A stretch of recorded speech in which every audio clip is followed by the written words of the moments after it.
You're not angry because you care. You're angry because someone engineered it and they're making money while you're sitting there stressed. Rage bait tends to sneak into your brain. It makes you feel like you're staying informed. It gives you a dopamine hit and moral superiority combo. You feel like you're a part of something bigger. And it also can become a daily emotional habit. How does this quietly ruin your life? You may feel tense all the time. You start seeing enemies everywhere. You argue with imaginary people or AI bots. You bring internet anger into real relationships. These lies encompass things like, if I don't watch this, I'm ignorant. If I don't react, I'm complicit. And meanwhile, the creator is getting paid and you're getting stressed. The system wants you furious, fractured, and scrolling. Peace is now a rebellious act. Today's podcast episode is one that I kind of debated doing because it's been weighing on me for a while, and I thought, you know what? Let's just talk about it. I will be the one to tell you that you do not owe the internet a reaction. And in a time of what seems like constant negativity on social media, I'm here to remind you that the algorithm is based off of content that you consume and content that you're engaging with. If you are someone that's sitting there thinking that social media is stressing you out, you're not feeling good, you're feeling angry, you feel overwhelmed, I'm here to tell you that this is actually psychologically engineered that way. Content is designed to trigger emotion, not thought. And in today's podcast episode, we're breaking down what rage bait is, how it has an influence on you and many people online, how you can avoid it, and that you actually really don't owe the internet a reaction, contrary to what many people are telling you. If you're a creator, an entrepreneur, a small business owner, someone that's putting themselves out as a personal brand online, I'll be the one to tell you that you do not need to share all of your thoughts with everybody on the internet. And today we're really going to break this down for you. So stay tuned. I hope you enjoy this one.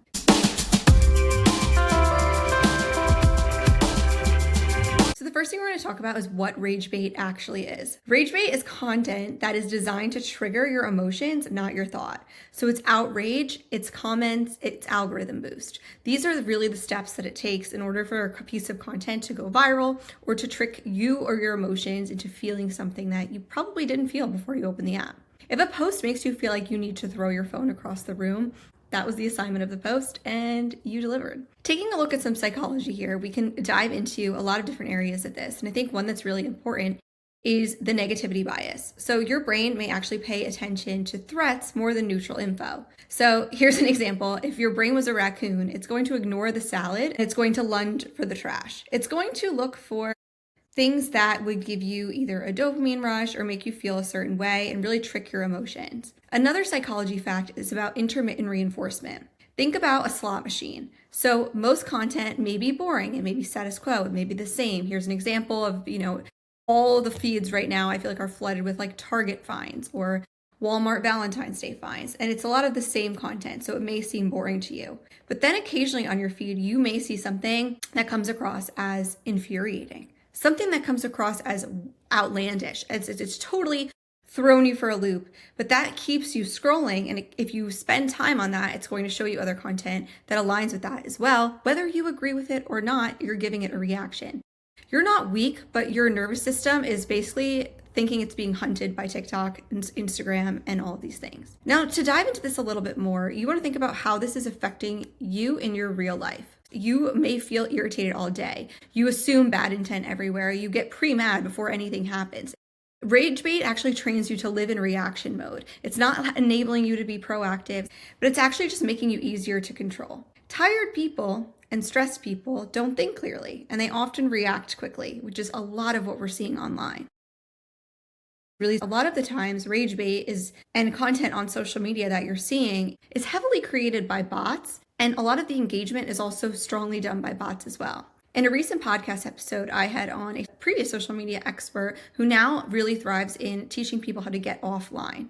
And one of the things we talked about was how many bots are actually on these platforms. And so many people are not aware of it. So you may not realize that a lot of the content that's being created is created by AI to add fuel to the fire and to make things worse. A lot of the people that you're arguing with in the comments aren't even actual people. They're just bots encouraged to make you angry.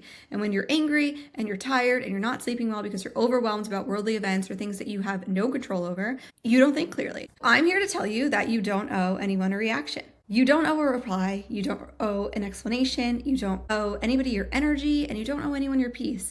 Now, I know that a lot of people are going to get mad at me for saying that. Actually, it's surprising how many people get upset when they say that, but You are choosing to partake in a social media platform. That does not mean that you need to be equipped to answer questions or to formulate an opinion about worldly affairs. The fact that we have people going online the second something happens or something breaks in the news cycle, which again is pushed out there to get a reaction from you, to add fuel to the fire. We could talk about mainstream media all day.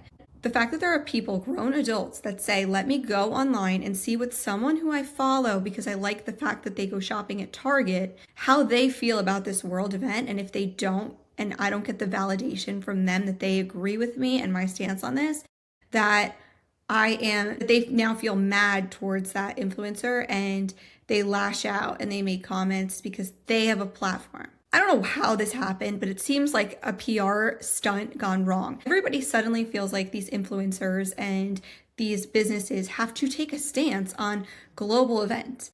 There's actually a lot of facts about this psychologically that really tie into how you're not really supposed to be aware of a lot of things going on in the world. You just don't have the capacity to absorb every single cycle of news that's going on out there.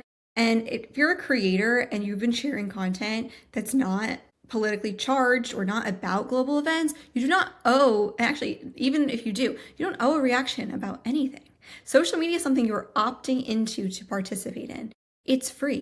These people aren't inviting you over to dinner. You're not sitting down and having a conversation with someone. They are literally coming to you for content. You do not owe anybody anything. I will be the one to tell you that. And if you are someone that is going online to see what other people feel about something going on, I think you really need to check yourself, because we're all grown adults now. You can formulate your own opinion, and your opinion should be strong enough that you don't need the validation from others to validate your opinion and make you feel like you're in the right. You should feel strong enough in your own beliefs. End tangent. Silence is not the weakness. It's actually the opposite of that. It's opting out of a rigged game. The next psychological fact we're going to talk about is emotional contagion. And this actually means that emotions spread faster than facts. Right now, we have so much information coming at us on social media, and I will be the first to tell you that getting off social media on the weekends is a breath of fresh air. It's amazing. You don't know what's going on in the world. You're happy in your own little bubble and everything is good. And that is great, because then you wake up feeling refreshed in the morning and ready to tackle your goals and focus on these things. But anger tends to be a glitter of emotions. So once it's on you, good luck getting it off.